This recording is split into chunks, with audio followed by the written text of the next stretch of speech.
नमस्कार विद्यार्थी मित्रांनो, मी एजी पाटील आपल्या सर्वांचे पुन्हा एकदा आपल्या लाडक्या द एके अकॅडमी या प्लॅटफॉर्मवरती स्वागत करीत आहे। तर विद्यार्थी मित्रांनो, काही मागील दिवसापासून आपण भारताचे संविधान या लेक्चर सिरीजला सुरुवात केलेली आहे। त्यामध्ये मित्रांनो, आज आपला भारतीय संविधानाचा अत्यंत महत्त्वपूर्ण टॉपिक आहे, तो म्हणजे भारतीय संविधानाची प्रास्ताविका, भारतीय संविधानाची उद्देश पत्रिका किंवा आपण त्याला म्हणतो भारतीय संविधानाचा सरनामा। तर विद्यार्थी मित्रांनो, चला मग वेळ वाया न घालता आपण आपल्या टॉपिकला काय करूया, सुरुवात करूया। जी भारताची प्रास्ताविका किंवा उद्देश पत्रिका किंवा सरनामा जो आहे, आम्ही भारताचे लोक भारताचे सार्वभौम समाजवाद धर्मनिरपेक्ष लोकशाही गणराज्य निर्माण करण्याचा प्रयत्न करू। ते जे आपली भारताची जी प्रास्ताविका आहे, जी उद्देश पत्रिका आहे, ती उद्देश पत्रिका नेमकं तयार कोणी केली बघा, तर ती भारताच्या संविधानाची उद्देश पत्रिका ज्या व्यक्तीने तयार केली मित्रांनो, ज्या व्यक्तीने ही उद्देश पत्रिका तयार केली त्या व्यक्तीचं नाव आहे पंडित जवाहरलाल नेहरू। भारताच्या संविधानाची उद्देश पत्रिका ही जी उद्देश पत्रिका आहे, ही उद्देश पत्रिका तयार करणारा व्यक्ती कोण आहे, पंडित जवाहरलाल नेहरू। पंडित जवाहरलाल नेहरू यांना आपण भारताचे पहिले पंतप्रधान म्हणून मानतो। भारताचे ते पहिले पंतप्रधान होते, भारताचे सर्वाधिक काळ ते पंतप्रधान होते। कोण? पंडित जवाहरलाल नेहरू। त्याच व्यक्तीने भारतीय संविधानाची उद्देश पत्रिका तयार केली आणि भारतीय संविधानाची उद्देश पत्रिका पंडित जवाहरलाल नेहरू यांनी 13 डिसेंबर 1946 ला संविधान सभेत मांडली। बघा, कधी संविधान सभेत मांडली? 13 डिसेंबर 1946। 13 डिसेंबर 1946 रोजी संविधान सभेमध्ये ती उद्देश पत्रिका मांडली आणि संविधान सभेने 22 जानेवारी 1947 ला उद्देश पत्रिकेला मान्यता दिली। पहिला पॉइंट काय? भारताच्या संविधानाची उद्देश पत्रिका कुणी तयार केली? उद्देश पत्रिका कुणी तयार केली? उद्देश पत्रिका तयार करणारे व्यक्ती होते पंडित जवाहरलाल नेहरू, भारताचे पहिले पंतप्रधान, यांनी उद्देश पत्रिका तयार केली।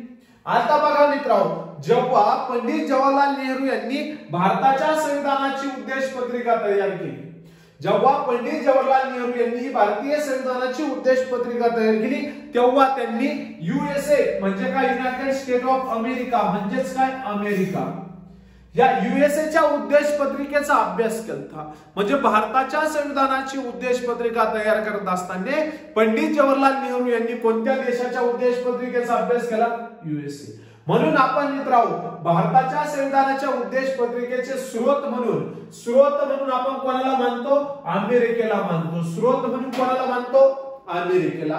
तसंच विद्यार्थी मित्रांनो, अमेरिका हा जगातला असा देश आहे, अमेरिका हा जगातला असा देश आहे, या अमेरिकेने जगामध्ये सर्वात प्रथम संविधानाची उद्देश पत्रिका किंवा प्रास्ताविका तयार केली होती। जगामध्ये सर्वात प्रथम संविधानाची उद्देश पत्रिका किंवा प्रास्ताविका खालीलपैकी कोणत्या देशाने तयार केली? त्या देशाचं नाव आहे अमेरिका। पोलीस भरती सरळ सेवेला नेहमी हा क्वेश्चन पडतो। आयएमपी पॉइंट पट्ट्यावर लक्षात ठेवा।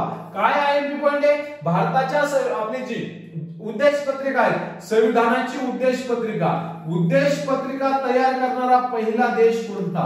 संविधानाची उद्देश पत्रिका तयार करणारा जगातला पहिला देश आहे USA, United state of America म्हणजेच अमेरिका। भारताच्या संविधानाच्या उद्देश पत्रिकेचा स्रोत काय आहे? भारतीय संविधानाच्या उद्देश पत्रिकेचा स्रोत सुद्धा काय आहे? यूएसए आहे। भारताच्या संविधानाच्या उद्देश पत्रिकेचा स्रोत सुद्धा काय? यूएसए आहे। मग चला, भारताच्या घटनेमध्ये जी भारताच्या संविधानाची उद्देश पत्रिका आहे, या उद्देश पत्रिकेला आपण संविधानाचा सार किंवा सारांश म्हणतो। भारताच्या संविधानाचा सार किंवा सारांश म्हणून खालीलपैकी कोणत्या घटकाला ओळखलं जातं? तर ते आपण उद्देश पत्रिकेला ओळखतो। कुणाला ओळखतो? उद्देश पत्रिकेला। भारताच्या संविधानाचा सार किंवा सारांश म्हणून आपण कोणाला ओळखतो मित्रांनो? भारताच्या संविधानाच्या उद्देश पत्रिकेला। त्यानंतर विद्यार्थी मित्रांनो, जी उद्देश पत्रिका आहे आपली, ती उद्देश पत्रिका न्यायप्रविष्ट नाही। काय? न्यायप्रविष्ट नाही। म्हणजे भारताच्या संविधानामध्ये जी उद्देश पत्रिका आहे मित्रांनो, ही जी प्रास्ताविका आहे, जे भारताचे संविधान आहे, ही प्रास्ताविका ही न्यायप्रविष्ट नाही। म्हणजे भारताच्या संविधानाच्या उद्देश पत्रिकेचे जर उल्लंघन झाले, भारताच्या संविधानाच्या उद्देश पत्रिकेचे जर उल्लंघन झाले किंवा उद्देश पत्रिकेवरती काही बाधा आल्या किंवा उद्देश पत्रिका तुम्हाला कुणी म्हणू दिली नाही, प्रस्ताविका तुम्हाला कुणी म्हणू दिली नाही, तर त्या विरोधामध्ये तुम्ही न्यायालयात खटला दाखल करू शकत नाही. न्यायालयात खटला तुम्ही दाखल करू शकत नाही. म्हणून आपण म्हणतो भारताच्या संविधानाची जी प्रस्ताविका किंवा जी उद्देश पत्रिका आहे ती न्यायप्रविष्ट नाही, म्हणजे न्यायालयामध्ये तिच्याबद्दल खटला भरता येणार नाही. जसे मूलभूत हक्क मित्रांनो, पाहिलं का भारताच्या संविधानामध्ये मूलभूत हक्क आहे. भारताच्या संविधानात जे मूलभूत हक्क आहेत, भारताच्या संविधानाच्या भाग 3 मध्ये, भारताच्या संविधानाच्या भाग 3 मध्ये मूलभूत हक्कांचा समावेश आहे. हे मूलभूत हक्क विद्यार्थी मित्रांनो, जर तुम्हाला तुमचे मूलभूत हक्क उपभोगायला भेटले नाही किंवा तुमच्या मूलभूत हक्कांचे उल्लंघन झाले तर तुम्ही डायरेक्ट कलम 32 नुसार सर्वोच्च न्यायालयात दाद मागू शकता. आणि कलम 32 ला doctor B.R. Ambedkar, doctor Babasaheb Ambedkar भारताच्या संविधानकार आपण त्यांना म्हणतो, भारताचे घटना निर्माता त्यांना म्हणतो. ओके, तर डॉक्टर B.R. आंबेडकर यांनी भारताच्या संविधानातील कलम 12 ला भारतीय संविधानाचा आत्मा म्हणून घोषित केलंय. Doctor B.R. आंबेडकर यांच्या मते कलम 12 भारतीय संविधानाचा काय आहे? आत्मा आहे. पॉइंट लक्षात ठेवा, कारण प्रस्ताविकेला सुद्धा एका व्यक्तीने आत्मा म्हटलंय. आणि डॉक्टर B.R. आंबेडकर यांनी भारताच्या संविधानाचा आत्मा म्हणून कोणत्या भागाला घोषित केलंय? मूलभूत हक्क मधील भाग क्रमांक, आपल्या भारताच्या संविधानातील भाग क्रमांक 3 मूलभूत हक्कांचा कलम किती? 32. जर मूलभूत हक्कांचे तुमचे उल्लंघन झाले तर तुम्ही डायरेक्ट सर्वोच्च न्यायालयात कलम 32 नुसार तर उच्च न्यायालयात कलम 226 नुसार दाद मागू शकतात. आणि मग विद्यार्थी मित्रांनो, याला म्हणायचं काय? न्याय प्रविष्ट आहेत, म्हणजे न्यायालयात दाद मागता येते. तशी उद्देश पत्रिकेची तुम्हाला न्यायालयात दाद मागता येत नाही, म्हणून त्याला न्याय प्रविष्ट किंवा गैर न्याय प्रविष्ट आपण काय करतो? म्हणतो. चला मग बघूया पुढे. तर विद्यार्थी मित्रांनो, भारतीय जनतेचे वर्चस्व सिद्ध करणारे प्रस्ताविकेतील वाक्य कोणते आहेत बघा. भारताच्या जनतेत तुम्ही जर एमपीएससीचा जर अभ्यास करत असाल तर तुम्हाला तिथे क्वेश्चन पडेल मित्रांनो. एमपीएससीचा अभ्यास करत असताना तुम्हाला क्वेश्चन पडेल की काय भारताच्या घटनेच्या प्रस्ताविकेमधील किंवा उद्देश पत्रिकेमधील भारताच्या जनतेचे वर्चस्व सिद्ध करणारे वाक्य खालीलपैकी कोणते आहेत? ते वाक्य 26 नोव्हेंबर 1949 रोजी संविधान अंगीकृत आणि अधिनियमित करून स्वतःपर अर्पण करत आहे. स्वतःप्रत काय करत आहे? आम्ही संविधानाचा काय करत आहे मित्रांनो? याचा अर्थ होतो स्वीकार. म्हणून आपण म्हणतो भारतीय संविधानाचा स्वीकार कधी झाला? पोलीस भरती सरळ सेवेला नेहमी क्वेश्चन पडतो. भारतीय संविधानाचा स्वीकार कधी झाला? 26 नोव्हेंबर 1949 रोजी भारतीय संविधानाचा स्वीकार करण्यात आला. 26 नोव्हेंबर 1949 रोजी भारतीय संविधानाचा काय करण्यात आला मित्रांनो? स्वीकार करण्यात आला. भारतीय प्रस्तावनेचे उद्दिष्ट काय आहे? भारतीय प्रस्तावनेचे उद्दिष्ट आहे न्याय, स्वातंत्र्यता, समता, एकता व एकात्मता आणि बंधुता. हे भारतीय संविधानाचे काय उद्दिष्ट आहे प्रस्ताविकेच्या. त्यानंतरला प्रस्ताविकेतील तत्वज्ञान प्रकाशित करणारे शब्द खाली कोणते आहेत? तर विद्यार्थी मित्रांनो, सार्वभौम, हे सगळं आपल्याला पुढे पाहिजे डीप मध्ये. समाजवादी, धर्मनिरपेक्ष, लोकशाही, गणराज्य, न्याय, स्वातंत्र्य, समता, एकता, एकात्मता आणि बंधुता हे प्रस्ताविकेतील तत्वज्ञान प्रकाशित करणारे काय महत्त्वाचे शब्द आहेत. तर विद्यार्थी मित्रांनो, सर्वात प्रथम म्हणजे सार्वभौम म्हणजे काय? तर विद्यार्थी मित्रांनो, सार्वभौम म्हणजे भारत असा देश आहे. पाय बघा, भारताच्या घटनेतच सांगितलंय भारत सार्वभौम आहे. पाय बघा, जेव्हा 15 ऑगस्ट 19 आपल्या काय जुलै ऑगस्ट 1947 मध्ये निवडणुका झाल्या आणि 18 जुलै 1947 ला भारत स्वातंत्र्य कायदा लागू झाला. 18 जुलै 1947 ला भारत स्वातंत्र्य कायदा लागू झाला आणि या 1947 च्या कायद्यानुसार भारताची संविधान सभा सार्वभौम बनली. भारताची संविधान सभा काय बनली?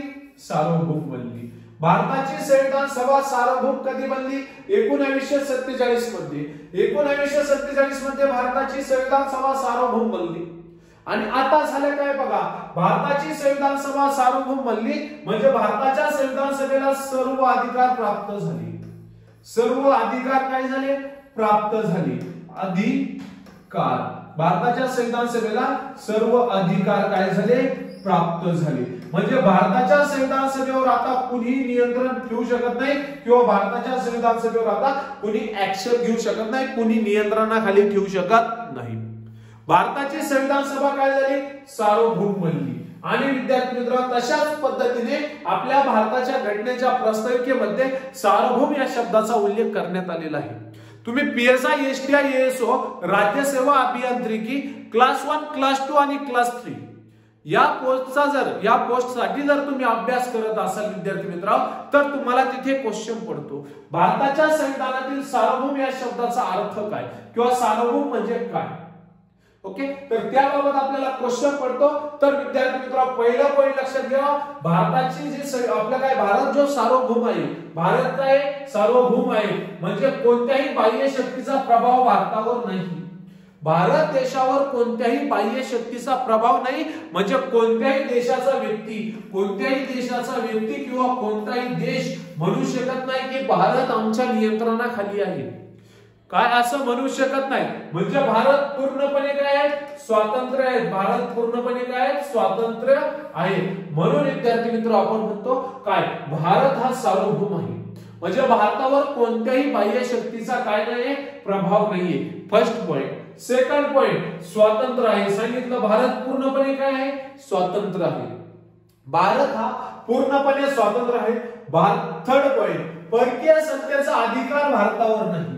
कोणतीही परकीय सत्ता काय म्हणू शकत नाही की भारत आमच्या नियंत्रणाखाली आहे किंवा भारतावर आम्ही पूर्णपणे नियंत्रण ठेवलेलं आहे असं कोणतीही परकीय सत्ता म्हणणार नाही. त्याच्यानंतरला राष्ट्रकुल व संयुक्त राष्ट्र यांचा भारत काय आहे? सदस्य आहे. राष्ट्रकुल व संयुक्त राष्ट्र यांचा सदस्य कोण आहे? भारत आहे. अशा पद्धतीने विद्यार्थी मित्रांनो भारताच्या संविधानातील प्रस्ताविकेमध्ये सार्वभौम या शब्दाचा उल्लेख केलेला आहे. त्यानंतरला विद्यार्थी मित्रांनो समाजवादी.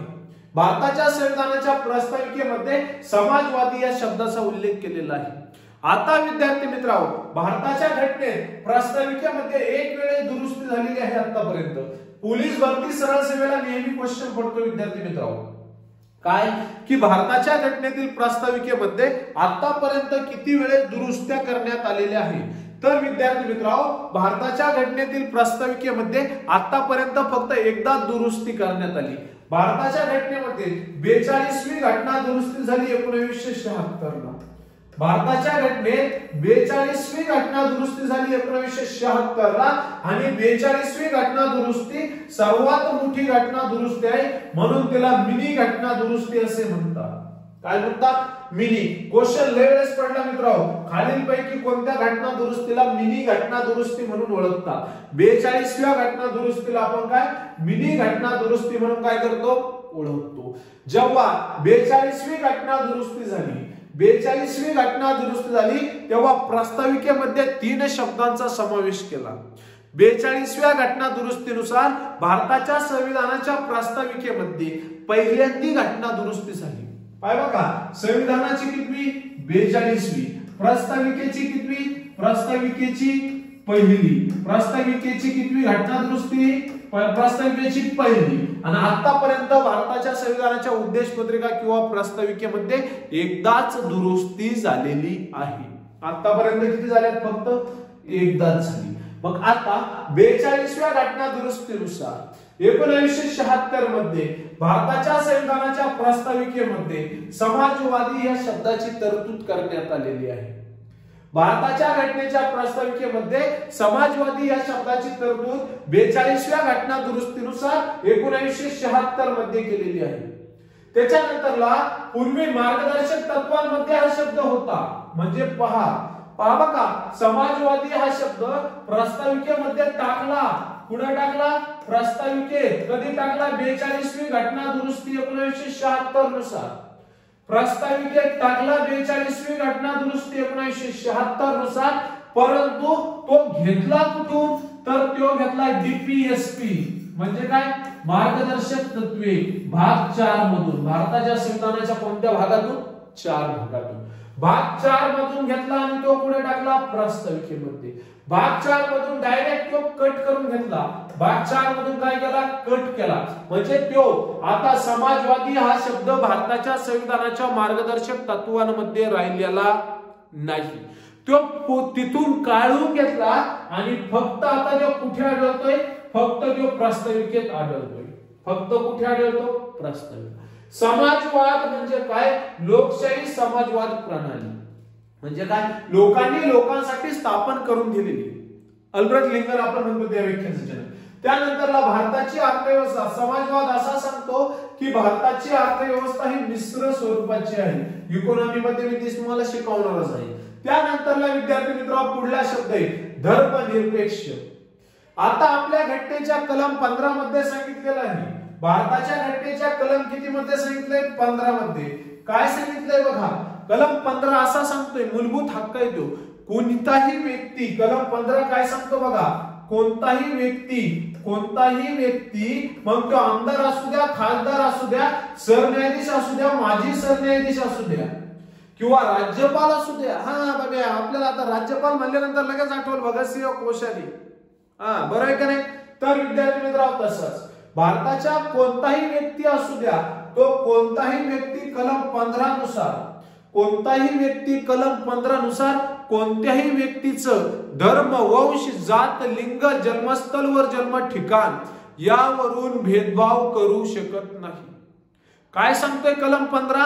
धर्म, वंश, जात, लिंग, जन्मस्थळ यावरून कोणत्याही व्यक्तीचा भेदभाव करायचा नाही. कोणत्या कलमात सांगितलंय? 15. तिथेच काय धर्मनिरपेक्ष आहे. त्याच्यानंतर आता पहा काय झालं, 42वी घटना दुरुस्तीनुसार प्रस्ताविकेमध्ये दुरुस्ती करण्यात आली. प्रस्ताविकेत ती पहिली दुरुस्ती झाली आणि समाजवादी या शब्दाबरोबर धर्मनिरपेक्ष हा शब्द सुद्धा प्रस्ताविकेत समाविष्ट केला. म्हणजे धर्मनिरपेक्ष हा शब्द पूर्वी जेव्हा भारताच्या घटनेचा स्वीकार झाला, कधी 26 नोव्हेंबर 1949, 26 नोव्हेंबर 1949 ला जेव्हा भारताच्या घटनेचा स्वीकार झाला, तेव्हा धर्मनिरपेक्ष हा शब्द संविधान पुढे प्रस्ताविकेत नव्हता. धर्मनिरपेक्ष हा शब्द प्रस्ताविकेत नव्हता. मग विद्यार्थी मित्रांनो 42वी घटना दुरुस्ती 1976 नुसार, 42वी घटना दुरुस्ती 1976 नुसार धर्मनिरपेक्ष हा शब्द भारताच्या संविधानात समाविष्ट करण्यात आला. कधी? 42वी घटना दुरुस्ती 1976. त्यानंतरला आता बघा धर्मनिरपेक्ष हा शब्द नेमका घेतलाय कुठून? तर भारताच्या घटनेच्या कलम 25 मध्ये, मूलभूत हक्कांच्या कलम 25 मध्ये एक तरतूद केलेली आहे, धर्माचा प्रचार आणि प्रसार करणे. आता बघा काय कलम किती आहे? 25. धर्माचा प्रचार प्रसार करण्याची काय दिलेली इथं तरतूद करून दिलेली आहे. तुम्ही तुमच्या धर्माचा प्रचार आणि प्रसार करू शकतात, परंतु कोणत्याही व्यक्तीचे तुमचं कार्य सुरू असताना त्याचे मूलभूत हक्क तुम्ही छिनवून घेऊ शकत नाही. ओके. तर विद्यार्थी मित्रांनो काय सांगते बघा, 42व्या घटना दुरुस्तीनुसार धर्मनिरपेक्ष हा शब्द समाविष्ट करण्यात आला. त्यानंतर मूलभूत हक्कांमधील कलम 25(2)(a) मध्ये याची तरतूद होती पूर्वी. तिथून पूर्ण कट केला आणि फक्त टाकला कुठे? प्रस्ताविकेत टाकला. भारत हा लोकशाही समाजवाद प्रणाली आहे. म्हणजे भारताने लोकांनी लोकांसाठी स्थापन केलेली प्रणाली आहे. सर्व धर्म समान दर्जा आहे. पाहिलं का धर्मनिरपेक्षची काय अर्थ निघतोय? सर्व धर्म समान दर्जा आहे. भारत हा अधर्मी नाही व धर्माविरुद्धही नाही. भारत हा अधर्मीही नाही, म्हणजे भारत हा कोणत्या धर्माचा नाही असं तुम्ही म्हणू शकत नाही. भारत हा कोणता व्यक्ती कोणत्या ना कोणत्या धर्माचा आहे. तू हिंदू धर्माचा आहे, तू मुस्लिम धर्माचा आहे, तू शीख धर्माचा आहे, असा प्रत्येक व्यक्ती कोणत्या धर्माचा असायलाच पाहिजे. म्हणजे भारतामध्ये काय, भारत हा अधर्मी नाही, म्हणजे भारत हा कोणत्या धर्माचा आहे आणि कोणताही धर्माचा विरोध करत नाही. भारतामध्ये एखादा शीख धर्माचा व्यक्ती मुस्लिम धर्माचा विरोध करत नाही. आम्ही सब भाई भाई हे.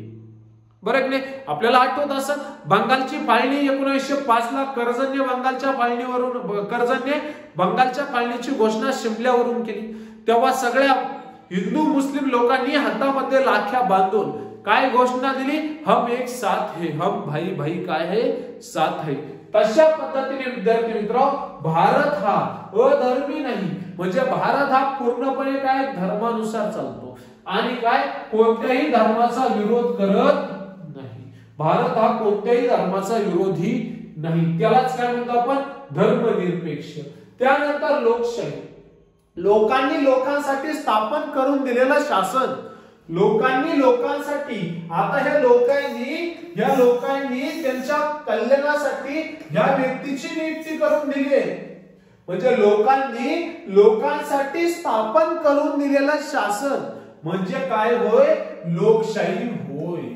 लोकांची सत्ता असलेले काय असते, ते शासन असते. लोकांनी आता आपण समजा एखाद्या व्यक्तीला नियुक्त करून दिले. आपण आता समजा आपण घेऊया काय शिर्डी मतदारसंघ, शिर्डी मतदारसंघाचे खासदार आहे माननीय कोण, लोखंडे साहेब.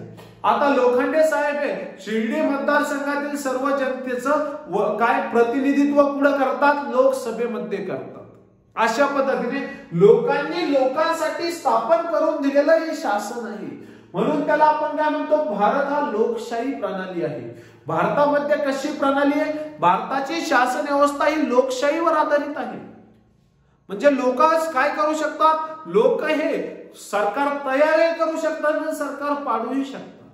यो हक्क कोणाते, लोकांमध्ये आहे.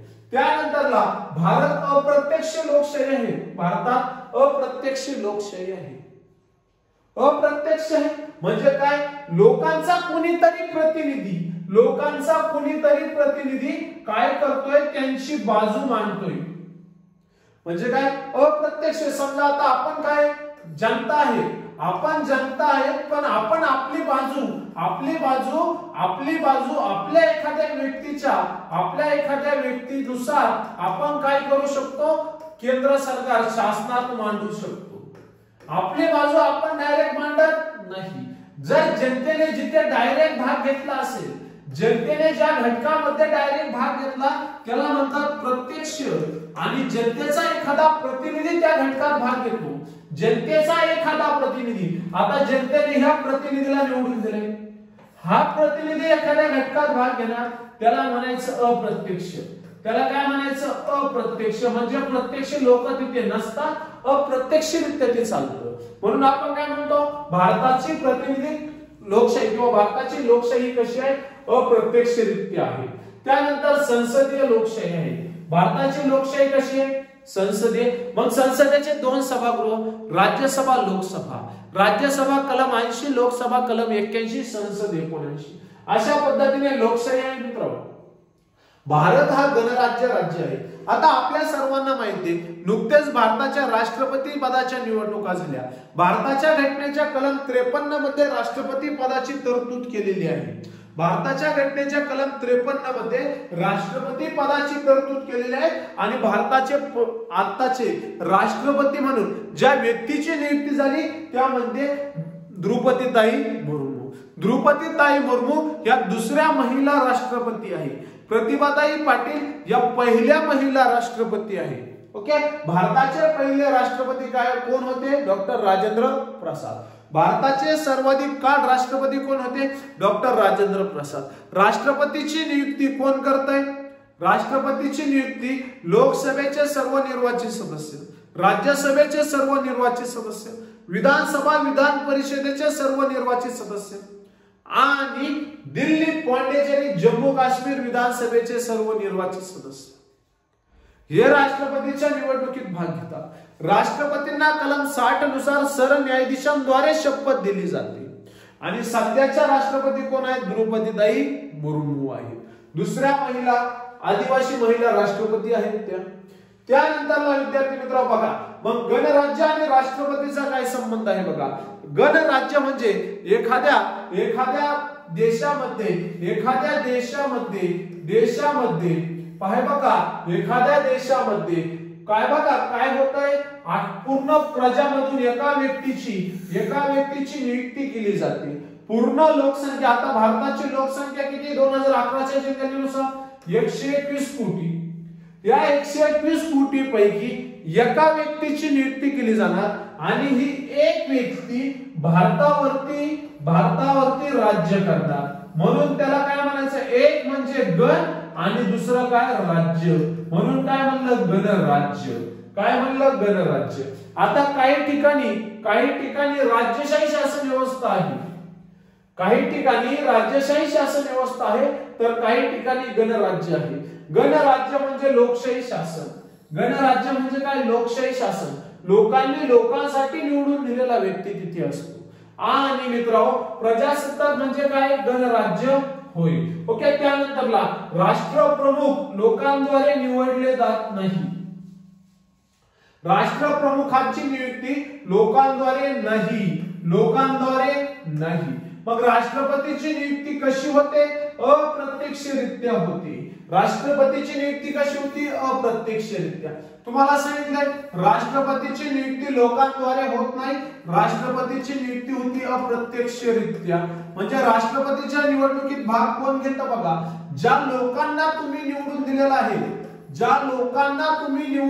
आहे ते लोक राष्ट्रपतीच्या निवडणुकीत भाग घेतात. म्हणजे कोण कोण पहा, लोकसभा निर्वाचित गण राष्ट्रपतीच्या निवडणुकीत भाग घेतात. लोकसभा निर्वाचित गण राष्ट्रपतीच्या निवडणुकीत भाग घेतात. राज्यसभा निर्वाचित गण राष्ट्रपतीच्या निवडणुकीत भाग घेतात. सर्व विधानसभांचे निर्वाचित गण, प्रत्येक राज्याच्या विधानसभेचे निर्वाचित गण. महाराष्ट्र राज्याच्या विधानसभेत 288 सदस्य आहेत. विधानसभा निर्वाचित गण त्यांच्या निवडणुकीत भाग घेतात. त्यानंतरला राष्ट्रपतीच्या निवडणुकीत भाग घेतात बघा दिल्ली, पॉंडिचेरी आणि जम्मू अँड काश्मीर या केंद्रशासित प्रदेशातील विधानसभेचे निर्वाचित गण. एवढे लोक राष्ट्रपतीच्या निवडणुकीत, म्हणजे जनता प्रत्यक्षरित्या राष्ट्रपतीच्या निवडणुकीत भाग घेत नाही, म्हणून त्याला आपण काय म्हणतो अप्रत्यक्ष. त्यानंतरला कार्यकाळ 5 वर्षाचा. गणराज्यांचा कार्यकाळ किती 5 वर्षाचा. त्यानंतर महत्वाचा शब्द आहे प्रास्ताविकेत न्याय.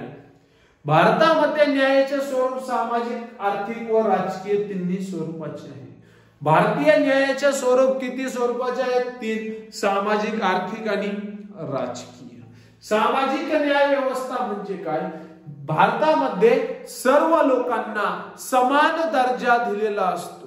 एमपीएससी ला क्वेश्चन पडेल भाऊ, भारताच्या न्याय व्यवस्थेबाबत सत्यविधान ओळखा.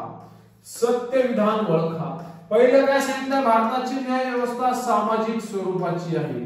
सामाजिक स्वरूपाची म्हणजे त्याचा शाब्दिक अर्थ होतो काय, की भारताची न्याय व्यवस्था ही समान दर्जाची आहे. भारताची न्याय व्यवस्था कशी आहे, समान दर्जाची आहे. भारताच्या न्याय व्यवस्थेमध्ये दर्जा कसा आहे, समान आहे. म्हणजे तुमचा केंद्रातला जरी माणूस घेतला किंवा तुमचे भारताचे एखादे मोठे व्यक्ती मंत्री जरी घेतला, एखादा भारताचा एखादा मंत्री घेतला आणि आपल्या साधारण खेडेगावातला एखादा गुरखी घेतला, गुरखी म्हणजे गुरु वळणारा, गुरखी घेतला. आता मंत्र्यानं जर एखाद्याचा हाफ मर्डर केला तर मंत्र्याला तेवढी सजा, आणि गुरखीने जर एखाद्याचा हाफ मर्डर केला तर गुरखीला तेवढी सजा. म्हणजे असं नाही हा मंत्री होता म्हणून याला 2 महिन्याची आणि हा गुरखी होता म्हणून याला 4 महिन्याची, असं चालत नाही. पुढे आपल्या भारतामध्ये काय सर्वांना काय दिलाय, समान दर्जा दिलाय. महिला आणि पुरुषांना समान कामाबाबत समान वेतन द्या. सरकार बोंबलू सांगू राहिले, समान कामाबाबत काय करा, समान वेतन द्या. त्यालाच आपण काय सामाजिक दर्जा. त्यानंतर आर्थिक मध्ये काय सांगितलं, उत्पन्न व संपत्तीची विषमता नष्ट करा. म्हणजे काय, आता समजा महिला आणि पुरुष दोघांनी काम केलं, आणि दोघांनी काम केल्यानंतर त्यांना उत्पन्न झालं 2000 रुपये. तर 2000 झालं, त्यापैकी काय करतात, महिलेला 500 देतात, पुरुष खिशात 1500 घालतात. हे काय न्यायानुसार सरळ चुकीचं आहे. भारताची न्याय व्यवस्था काय सांगते, आर्थिक उत्पन्न व संपत्तीचा विषमता काय करा, नष्ट करा. म्हणजे काय, वेगवेगळापणा नष्ट करा. ते काय करा, समान तयार करा. काय करा, उत्पन्न व संपत्तीचा वाटा कशी करा, समान करा.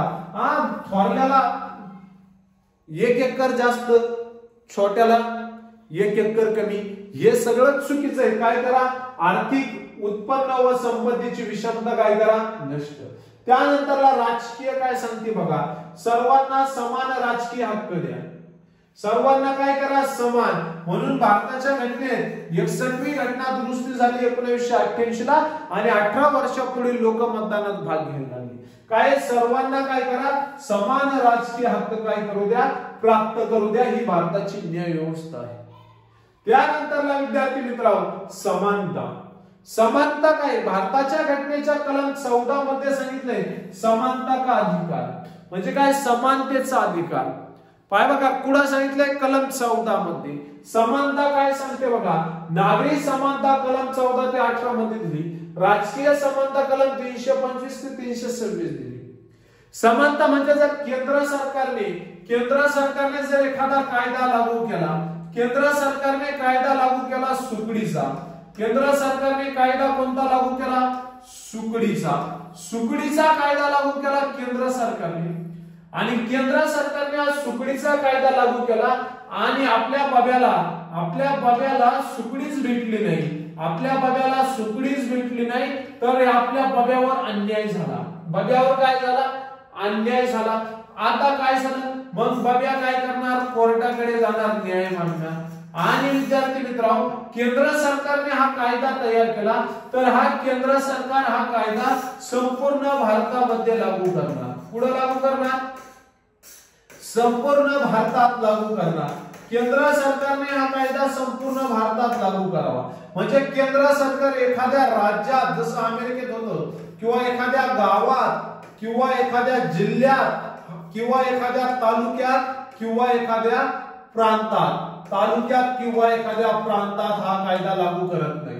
केंद्र सरकारने कायदा तयार केला म्हणजे तो कायदा पूर्ण देशामध्ये लागू करायचा. याला म्हणतात कायदेशीर समानता. काय, समानता.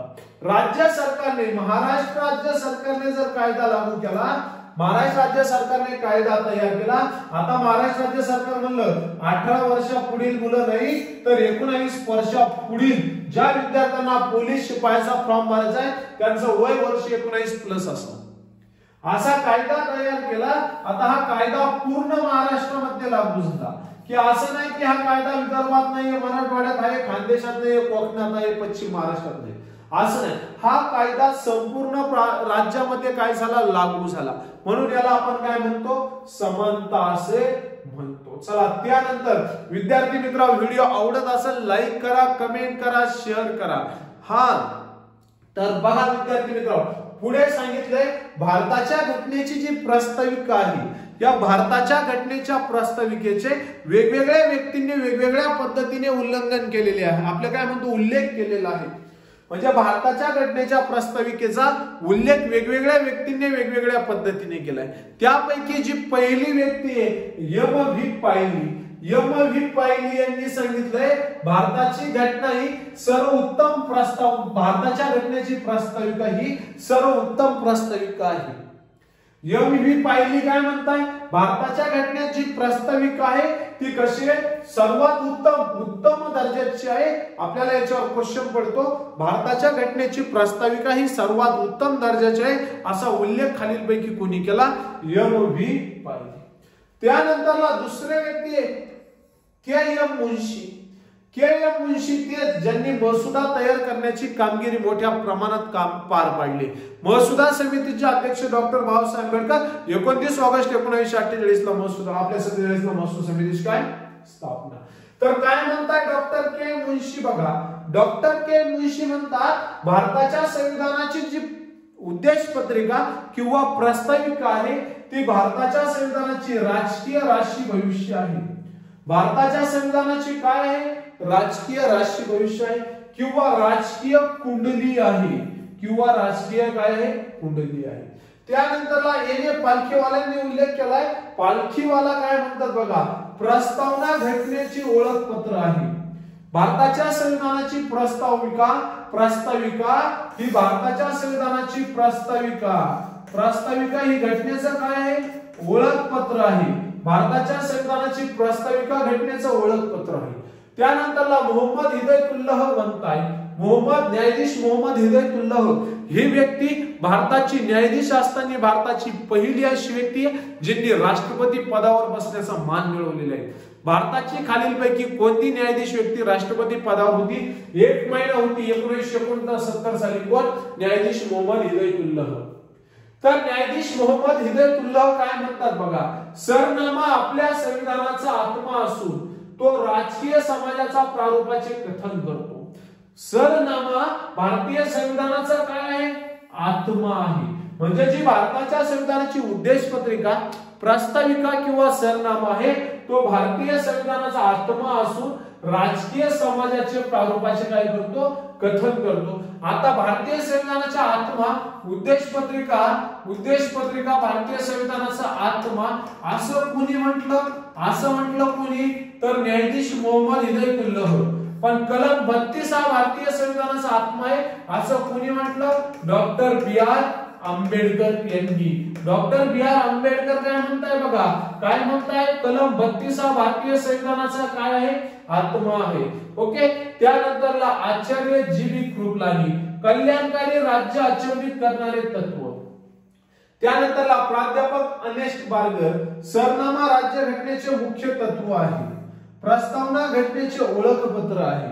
ओके। त्यानंतरला विद्यार्थी मित्रांनो सुभाष काश्यप काय म्हणतात बघा, सुभाष काश्यप म्हणतात संविधान शरीर तर प्रस्ताविका आत्मा आहे। प्रस्ताविकेच्या विचारावर संविधानाची इमारत उभी आहे। कोण म्हणतं? सुभाष काश्यप।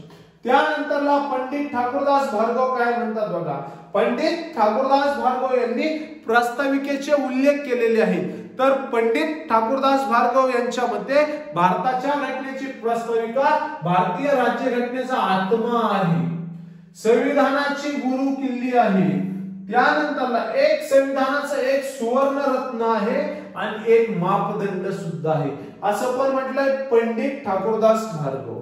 त्यानंतरला विद्यार्थी मित्रांनो महत्त्वाचा पॉइंट, आता मी तुम्हाला मगाशी बोलता बोलून गेलो, भारताच्या घटनेच्या घटना दुरुस्ती 42 नुसार 1976 मध्ये प्रस्ताविकेत 3 शब्द ऍड केले। आता बघा काय झालं बघा, 1960 मध्ये भारत सरकारला एक विचार पडला। भारत सरकारला विचार पडला काय की भारताच्या घटनेची जी प्रस्ताविका आहे कोणत्या देशाकडून स्वीकारली? USA। कोणी तयार केली आहे? पंडित जवाहरलाल नेहरू।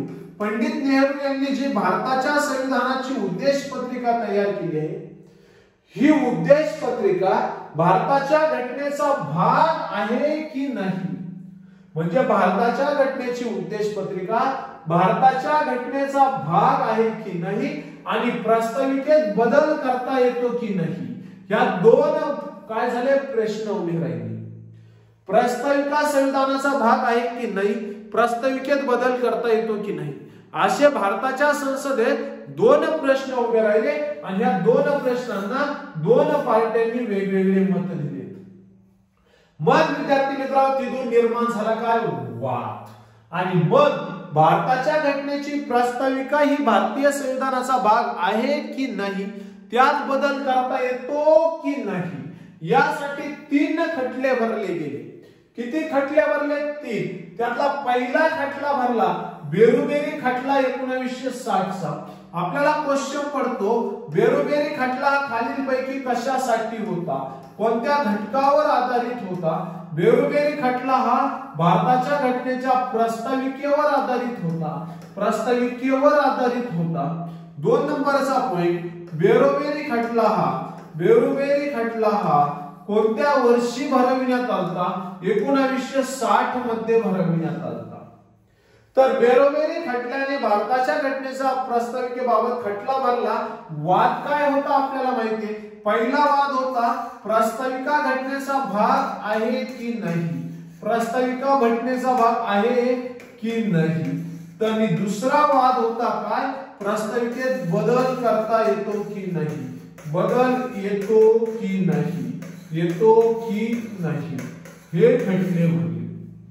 भाग आहे की नाही, बदल करता येतो की नाही, याबाबत प्रास्ताविकेचे खटले भरले आणि या पहिल्या खटल्याने निर्णय दिला, बेरुमेरी खटल्याने निर्णय दिला 1960 साली। बेरुमेरी खटला काय म्हणतो, प्रास्ताविका हा भारताच्या घटनेचा भाग नाही। काय म्हटलं बघा, प्रास्ताविका भारताच्या घटनेचा भाग नाही म्हणजे निगेटिव्ह दिलंय, सरकारच्या विरोधात निर्णय दिलाय। प्रास्ताविकेत कोणत्याही प्रकारची दुरुस्ती करता येत नाही, दुरुस्ती सुद्धा करता येत नाही, असे 2 पॉइंट त्याने मांडले। त्यानंतरला प्रास्ताविकेबाबत दुसरा खटला भरला, त्या खटल्याचं नाव होतं केशवानंद भारती विरुद्ध केरळ राज्य खटला। केरळ उच्च न्यायालयात हा खटला कोणाचा, केशवानंद भारती विरुद्ध केरळ राज्य खटला। याच्या सुद्धा वाद काय, प्रास्ताविका घटनेचा भाग आहे की नाही, प्रास्ताविकेत बदल करता येतो की नाही। तर विद्यार्थी मित्रांनो, या केशवानंद भारती विरुद्ध केरळ राज्य खटल्याने निर्णय दिला की प्रास्ताविका ही जी आहे, भारताच्या घटनेची जी उद्देश पत्रिका जी प्रास्ताविका आहे, ही प्रास्ताविका भारतीय संविधानाचा महत्वाचा भाग आहे, पण महत्वपूर्ण भाग नाही, म्हणजे संविधानाचा भाग आहे पण महत्वपूर्ण नाही। काय पहिली शिफारस केली आहे, प्रास्ताविका घटनेचा भाग आहे पण तो महत्वपूर्ण भाग नाही, भाग आहे पण जेवढं महत्व इतर भागांना दिलंय, संविधानाचे जे 25 भाग आहेत त्या 25 भागांना जेवढं महत्व आहे तेवढं महत्व या प्रास्ताविकेस उद्देश पत्रिकास नाहीये, असं कोण म्हणलं, केशवानंद भारती विरुद्ध केरळ राज्य सरकार। त्यानंतर या सरकारने सांगितलंय प्रास्ताविकेत दुरुस्ती करता येऊ शकते। केशवानंद भारती विरुद्ध केरळ राज्याच्या खटल्यानुसार त्यांनी सांगितलेल्या निर्णयानुसार प्रास्ताविकेत दुरुस्ती करता येऊ शकते। आणि मग विद्यार्थी मित्रांनो, या केशवानंद भारती विरुद्ध केरळ राज्य खटला, केशवानंद भारती विरुद्ध केरळ राज्य खटला वर्सेस केरळ, या खटल्यानुसार प्रास्ताविकेमध्ये दुरुस्ती करण्यात आली आणि हीच दुरुस्ती प्रास्ताविकेची पहिली दुरुस्ती ठरली। प्रास्ताविकेची काय ठरली, पहिली, आणि हीच दुरुस्ती प्रास्ताविकेची एकमेव दुरुस्ती आहे, म्हणजे प्रास्ताविकेत अजून दुरुस्त्या झालेल्या नाही, एकच झालेली आहे। मग ही काय झाली बघा, एकाच दुरुस्ती करण्यात आलेली आहे। केशवानंद भारती विरुद्ध केरळ राज्य खटल्यानुसार दुरुस्ती झाली, ही दुरुस्ती झाली 1976 ला 42व्या घटना दुरुस्तीनुसार। 42वी घटना दुरुस्ती संविधानाची सर्वात मोठी घटना दुरुस्ती आहे, म्हणून तिला मिनी घटना दुरुस्ती म्हणतो, कारण याच घटना दुरुस्तीनुसार भारताच्या संविधानाच्या कलम 51 मध्ये एक कलम ऍड झाला, भाग 4 मध्ये उप ए भाग समाविष्ट झाला, ते आपण पुढे पाहणारच आहे। तर विद्यार्थी मित्रांनो, या 42व्या घटना दुरुस्तीनुसार संविधानामध्ये 3 महत्त्वाचे घटक समाविष्ट करण्यात आले। त्यातला पहिला महत्त्वाचा घटक समाविष्ट करण्यात आला समाजवाद, दुसरा धर्मनिरपेक्ष आणि तिसरा एकात्मता, हे 3 घटक काय झाले, समाविष्ट झाले। त्यानंतरला तिसरा खटला भरला 1995 ला LIC of India, life insurance of India, LIC चा हा खटला भरला, भारतीय जीवन विमा निगम 1995।